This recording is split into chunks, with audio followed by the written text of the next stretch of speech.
नमस्कार विद्यार्थी मित्र, मी प्राध्यापक डॉक्टर एस.एम. कांबळे, भूगोल विभाग प्रमुख, कला वाणिज्य आणि विज्ञान महाविद्यालय पलूस, विभाग 2 मधील सर्व विद्यार्थ्यांचं स्वागत. विद्यार्थी मित्र, आपण अभ्यास करत आहोत विभाग 2 भूगोल या विषयाचा, सेमिस्टर क्रमांक 3 आणि पेपर क्रमांक 3 सॉइल जिओग्राफी मृदा भूगोल.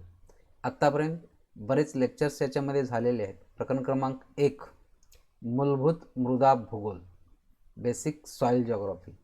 याच्यामध्ये एकूण 3 मुद्दे आहेत. त्यातला पहिला मुद्दा आहे मृदा भूगोल, व्याख्या, स्वरूप आणि व्याप्ती. दुसरा मुद्दा आहे मृदा भूगोल व मृदाशास्त्र आणि तिसरा मुद्दा आहे मृदा भूगोलाचे महत्त्व. यापैकी आपला मुद्दा क्रमांक 1 मृदा भूगोलाची व्याख्या, स्वरूप आणि व्याप्ती हा चालू आहे. तुम्हाला आठवत असेल नक्की की आत्तापर्यंत आपला मृदा भूगोलाच्या व्याख्या, वेगवेगळ्या शास्त्रज्ञांनी केलेल्या व्याख्या आपण अभ्यासल्या. मृदा भूगोलाचे स्वरूप कसे कसे आहे, कालखंडानुसार ते कसे बदलत गेले याचाही आपण अभ्यास केला. आणि मृदा भूगोलाची व्याप्ती याच्यावरती आपले 1-2 लेक्चर्स झालेले आहेत. आता राहिलेला भाग आहे जो मृदा भूगोलाची व्याप्ती. उर्वरित भाग आपण पाहू. मृदा भूगोलाच्या व्याप्तीमध्ये विद्यार्थी मित्र एकूण 7 मुद्द्यांचा आपण अभ्यास करतो की जे मृदा भूगोलाच्या अभ्यासाचे घटक आहेत. खरं तर मृदा भूगोलाची व्याप्ती यालाच आपण म्हणतो मृदा भूगोलाची विशेष सामुग्री, मृदा भूगोलाचे क्षेत्र, मृदा भूगोलाची, त्याला इंग्लिशमध्ये असं म्हटलं जातं मृदा भूगोलाचा स्कोप ऑफ सॉइल जिओग्राफी. आता याच्यामध्ये मृदा भूगोलाच्या अभ्यासाचे घटक जे आहेत ते कोणकोणते घटक आहेत?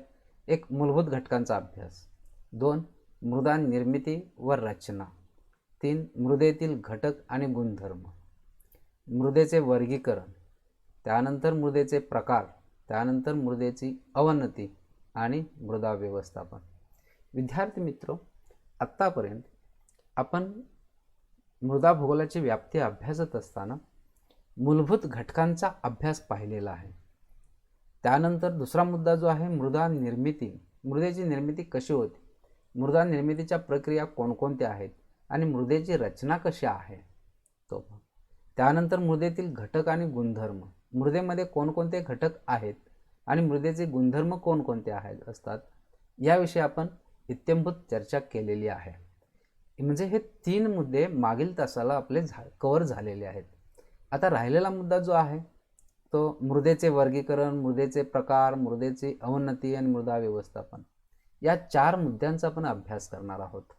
चला तर मग मृदेचे वर्गीकरण हा 4थ्या मुद्द्यापासून आपण सुरुवात करू.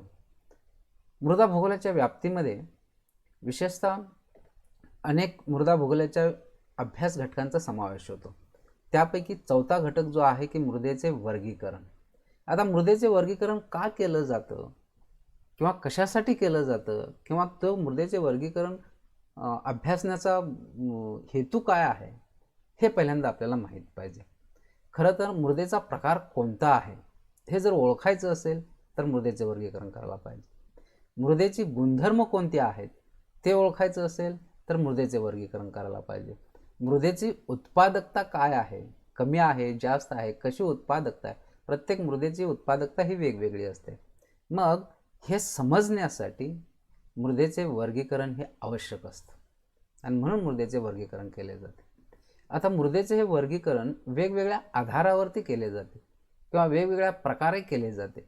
आता याचे आधार कोणते आहेत किंवा कोणत्या आधाराला अनुसरून हे मृदेचे वर्गीकरण केले जाते. त्यातला पहिला आहे मृदेचे आर्थिक आधारावरती केलेले वर्गीकरण, मृदेचे प्राकृतिक आधारावरती केलेले वर्गीकरण, मृदेचे रासायनिक वर्गीकरण, मृदेचे भूरचनीय वर्गीकरण इत्यादी अनेक प्रकारे मृदेचे वर्गीकरण केले जाते. तसंच दुसरा एक विभाग आहे किंवा दुसरा एक प्रकार आहे मृदेच्या वर्गीकरणाचा. कोणता? विभागीय प्रकारची मृदा, आंतरविभागीय प्रकारच्या मृदा आणि अविभागीय प्रकारच्या मृदा.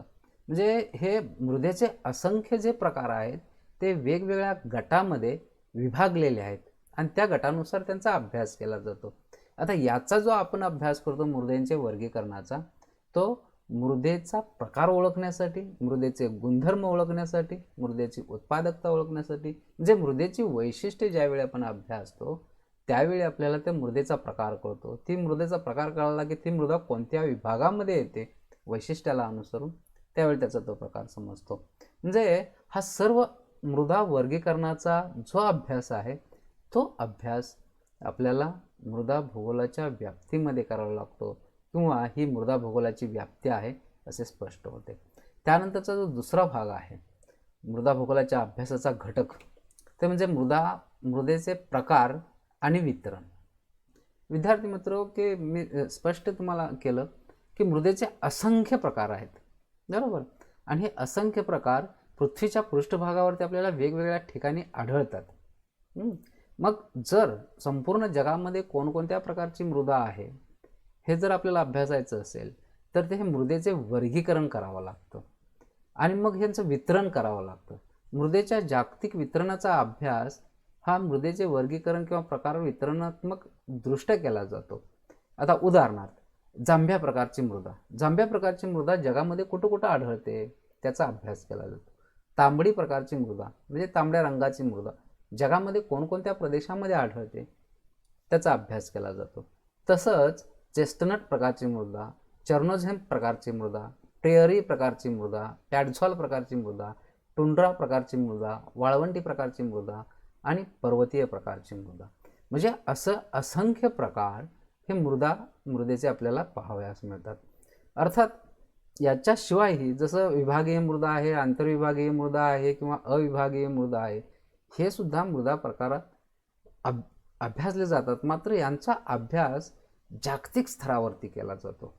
म्हणजे एखादा प्रदेश, छोटा प्रदेश, त्या ठिकाणीही मृदेचे वेगवेगळे प्रकार, मृदेचे वितरण अभ्यासले जाते. उदाहरणार्थ एखादा जिल्हा असेल, एखादा प्रदेश असेल, एखादा राज्य असेल, एखादा देश असेल, खंड असेल. पण मृदेचा सर्वांगीण अभ्यास जागतिक पातळीवरती जर करायचा असेल तर आपल्याला संपूर्ण जगाचा विचार करून संपूर्ण जगामध्ये कोणकोणत्या प्रकारची मृदा आढळते त्यांचा वितरणात्मक दृष्टीने अभ्यास करावा लागतो. आणि ही मृदा भूगोलाची व्याप्ती आहे. म्हणजे मृदा भूगोलाच्या व्याप्तीमध्ये मृदांच्या प्रकारांचा आणि त्यांच्या वितरणांचा अभ्यास केलेला आढळतो. त्यानंतरचा जो मुद्दा आहे मृदा भूगोलाच्या अभ्यासाचा जो घटक आहे मृदेची अवनती. मृदेची अवनती म्हणजे काय, तर आपण जमिनीचा वापर शेतीसाठी मोठ्या प्रमाणात केला जातो. म्हणजे वेगवेगळ्या कारणासाठी केला जातो. तो विशेषतः मृदेचा वापर हा शेतीसाठी केला जातो. शेतीतून वर्षानुवर्षे तीच ती पिके घेतली जातात किंवा वेगवेगळ्या प्रकारची पिकं घेतली जातात. जमिनीला जास्त उत्पादन देण्यासाठी रासायनिक खतांचा पुरवठा केला जातो किंवा जमिनीतून जास्तीत जास्त उत्पादन मिळवण्यासाठी अशास्त्रीयदृष्ट्या जमिनीला पाण्याचा अतिरेकी पुरवठा केला जातो. यामुळं काय होते की वर्षानुवर्ष जमिनीचा अशास्त्रीय पद्धतीने वापर केल्यामुळं जमिनीचा जो काही कस आहे, जमिनीची जी काही प्रत आहे, जमिनीची जी काही सुपीकता आहे ती हळूहळू कमी होऊ लागते. आणि मग एक वेळ अशी येते की त्या जमिनीतून पिकांचं उत्पादन होत नाही किंवा त्याच्या जमिनीची सुपीकता कमी होते, उत्पादकता कमी होते. मग ज्यावेळी अशा प्रकारे एखाद्या सुपीक जमिनीची उत्पादकता कमी होते त्यावेळी त्या मृदेची अवनती झालेली आहे असे आपण म्हणतो. मृदेची अवनती म्हणजेच मृदेचा ऱ्हास. म्हणजे एका शब्दात जर तुम्हाला सांगायचं झालं तर मृदेची अवनती म्हणजे मृदेचा ऱ्हास. आता ही ऱ्हास वेगवेगळ्या कारणानं होत असतो. वेगवेगळ्या कारणानं म्हणजे कोणतं कारण आहे किंवा मानवानं मोठ्या प्रमाणात जंगलतोड केली, जंगलतोडीमुळे वनस्पती नाहीशा झाल्या, त्यामुळं पर्जन्याचं प्रमाण कमी झालं. त्याचबरोबर जमिनीच्या वरती मातीचा थर तो निघून झाला. सॉईल इरोजन ज्याला आपण म्हणतो, जमिनीची धूप मोठ्या प्रमाणात झाली. त्याचबरोबर जंगलतोड झाल्यामुळे हे घडलं एवढंच नाही, तर याला वेगळी कारणं आहेत की जमिनीला आणि पिकांना पाण्याची आवश्यकता आहे का, आणि जर आवश्यकता असेल तर ती किती प्रमाणात आहे हे शास्त्रीयदृष्ट्या पाहिलं जात नाही. जमिनीला पाण्याचा अतिरेकी पुरवठा केला जातो, अशास्त्रीय पुरवठा केला जातो. म्हणजे जमिनीची गरज ही पाहिली जात नाही आणि पिकाची क्षमता किंवा पिकाची आवश्यकता सुद्धा पाहिली जात नाही. म्हणजे अतिरेकीपणाने पाण्याचा पुरवठा जमिनीला केला जातो. त्याबरोबर चुकीच्या पद्धतीने जमिनीची मशागत केली जाते. म्हणजे हे मशागत करणे किंवा चुकीच्या पद्धतीने रासायनिक खतांचा वापर करणे, अशास्त्रीय पद्धतीनं पाणी पुरवठा करणे किंवा एकंदरीत जी शेती आहे ती अशास्त्रीय पद्धतीने करणे, की जास्तीत जास्त उत्पादन जमिनीतून मिळवण्याच्या हव्यासापोटी मृदेचा कस न पाहता, मृदेची उत्पादकता न पाहता त्याच्यातून जास्तीत जास्त उत्पन्न मिळवण्यासाठी एक वेगवेगळ्या प्रकारचे अतिरेकी पर्यायांचा वापर केला जातो, की ज्यामुळं मृदेची अवनती होते, मृदेची गुणवत्ता ढासळते, मृदेची सुपीकता कमी होते. यालाच मृदा अवनती असे म्हणतात. हे मृदा अवनती कोणत्या कारणामुळे झालेली आहे? वेगवेगळ्या प्रदेशामध्ये वेगवेगळ्या प्रकारची मृदा अवनती आपल्याला पाहावयास मिळते. तिची कारणं ही वेगवेगळ्या प्रदेशामध्ये जागतिक स्तरावरती वेगवेगळे आहेत. मग त्या घटकांचा अभ्यास, बरोबर, जमिनीच्या धुपीची कारणे, त्याचे परिणाम याचाही आपण अभ्यास करतो. तसं मृदेची अवनती याचाही, त्याच्या अवनतीची कारणे, परिणाम याचाही आपण अभ्यास मृदा भूगोलाच्या व्याप्तीमध्ये केला जातो. त्यानंतरचा दुसरा मुद्दा आहे मृदा भूगोलाच्या व्याप्तीमधला, तो म्हणजे मृदेचे व्यवस्थापन. मृदेचे व्यवस्थापन. आता मृदेचे व्यवस्थापन म्हणजे हा अत्यंत एक महत्त्वाचा भाग आहे, मृदा व्यवस्थापन. आता व्यवस्थापन म्हणजे काय? तर ज्यावेळी जमिनीची धूप होते, ज्यावेळी मृदेची अवनती होते, म्हणजे काय होतं की जमिनीवरचा सुपीक मातीचा पातळ थर जो असतो तो निघून जातो. हा एक भाग, त्याला आपण जमिनीची धूप असे म्हणतो. दुसरा अवनती म्हणजे काय, की जमिनीवरचा पातळ मातीचा थर असतो पण तिची प्रत अत्यंत हलकी होते, तिची गुणवत्ता पूर्णपणे ढासळलेली असते. त्यामुळं त्या जमिनीची सुपीकता नाही, तिची उत्पादकता अत्यंत कमी होते. बऱ्याच वेळा त्याच्यातून, अशा जमिनीतून पिकच येऊ शकत नाहीत. का? तर वर्षानुवर्षे त्या जमिनीतून उत्पादन घेतल्यामुळं ती जमीन नापीक बनते. बऱ्याच वेळा काही वेळा ती क्षारपड बनते, क्षारयुक्त बनते, आम्लयुक्त बनते, अल्कलीयुक्त बनते. मग अशी जमीन पुन्हा शेतीखाली आणण्यासाठी विशिष्ट प्रकारचे प्रयत्न करावे लागतात. त्याला आपण मृदेचे व्यवस्थापन म्हणतो. हा एक भाग. एखादी मृदा चांगली सुपीकता असणारी असेल किंवा तिची उत्पादन क्षमता चांगली असेल, तिची गुणवत्ता चांगली असेल, तिची प्रत चांगली असेल, तर ती प्रत, ती गुणवत्ता, ती सुपीकता, ती उत्पादकता कायमस्वरूपी टिकून राहण्यासाठी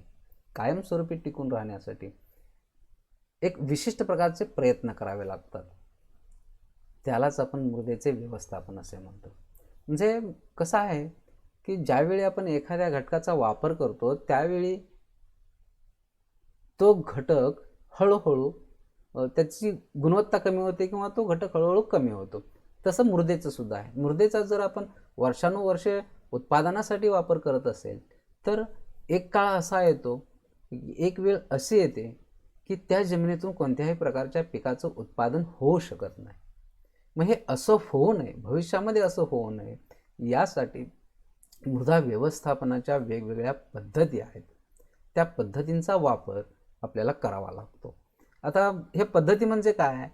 तर जमिनीची किंवा मृदेची उत्पादन क्षमता वाढविण्यासाठी किंवा जमिनीची सुपीकता वाढविण्यासाठी किंवा जमिनीची दर्जा सुधारण्यासाठी एखाद्या जमिनीवरती योजलेले उपाय, केलेले प्रयत्न म्हणजे जमिनीचे किंवा मृदेचे व्यवस्थापन.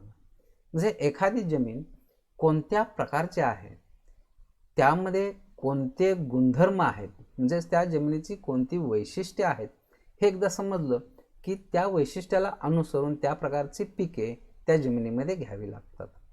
एवढंच नाही तर मृदेचा प्रकार, भूपृष्ठाचा उतार, हवामानाचा विचार इत्यादी बाबत माहिती घेऊन एक विशिष्ट प्रकारे मशागत करावी लागते.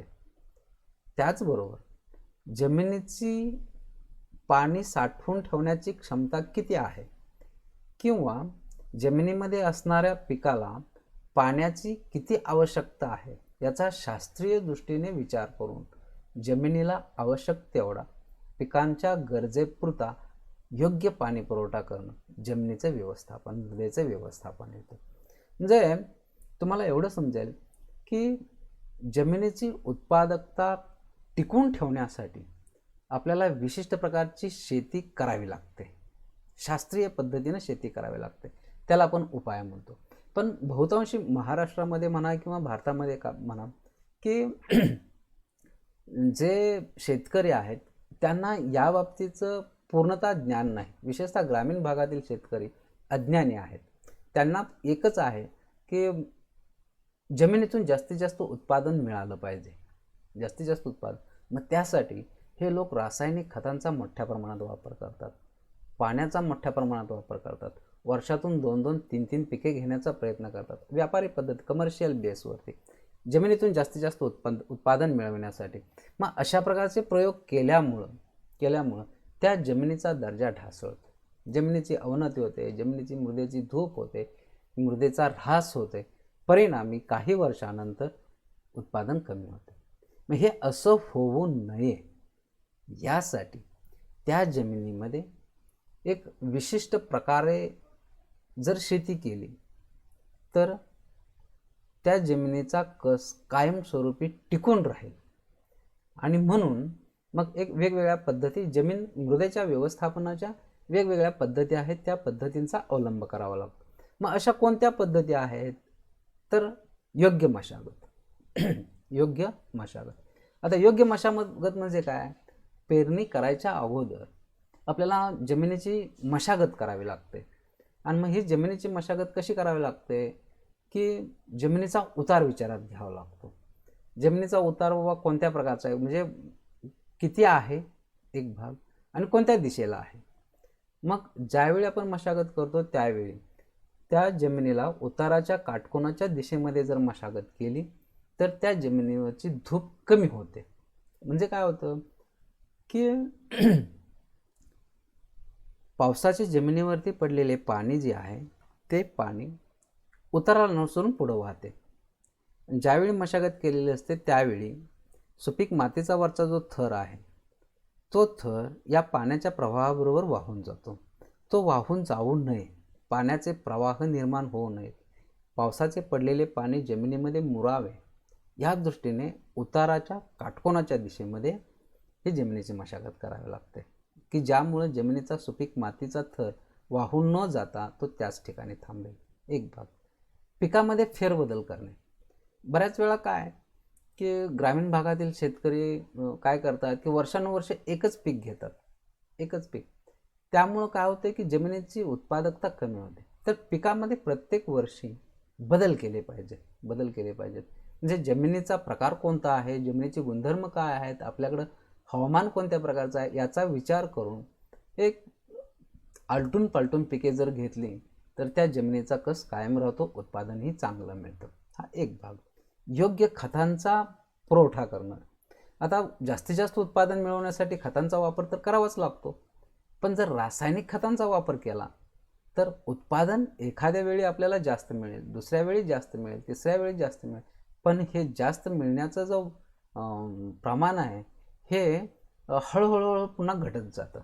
म्हणजे काय की जमिनीची उत्पादन क्षमता कमी होते. म्हणून काय करावं लागतं की जर रासायनिक खतांच्या ऐवजी जर गांडूळ खत वापरलं किंवा जैविक खतांचा वापर केला किंवा सेंद्रिय खतांचा वापर केला तर जमिनीची उत्पादन क्षमता टिकून राहते, किंबहुना ती वाढत जाते. म्हणजे ह्याला जमिनीच्या मृदेचे व्यवस्थापन आपण म्हणतो. म्हणजे फक्त पिकांचा विचार न करता मृदेचा विचार करायला पाहिजे, मृदेच्या प्रतीचा, मृदेच्या सुपीकतेचा विचार करायला पाहिजे. आणि मृदेच्या सुपीकतेचा विचार करून ज्यावेळी आपण अशा प्रकारच्या शेतीमध्ये अशा पद्धतींचा वापर करतो त्यावेळी ते मृदेचे व्यवस्थापन होते. म्हणजे पाण्याचा योग्य तेवढाच वापर करावा लागतो किंवा केला जातो. म्हणजे हे मृदेचे व्यवस्थापन आहे. आता हे मृदेचे व्यवस्थापन का करायचं हे मी तुम्हाला सुरुवातीला सांगितलं की बाबा मृदेचे व्यवस्थापन हे मृदेचा कस कायम टिकवण्यासाठी किंवा जमिनीची सुपीकता किंवा जमिनीची उत्पादन क्षमता वाढविण्यासाठी. असंच जर केलं तर जमिनीमधून वर्षानुवर्षे जास्तीत जास्त उत्पादन शेतकरी घेऊ शकतो. एक भाग. आता हा जो भाग संपूर्ण मृदा व्यवस्थापनाचा आहे, त्याचा जो अभ्यास आहे तो अभ्यास मृदा भूगोलामध्ये केला जातो.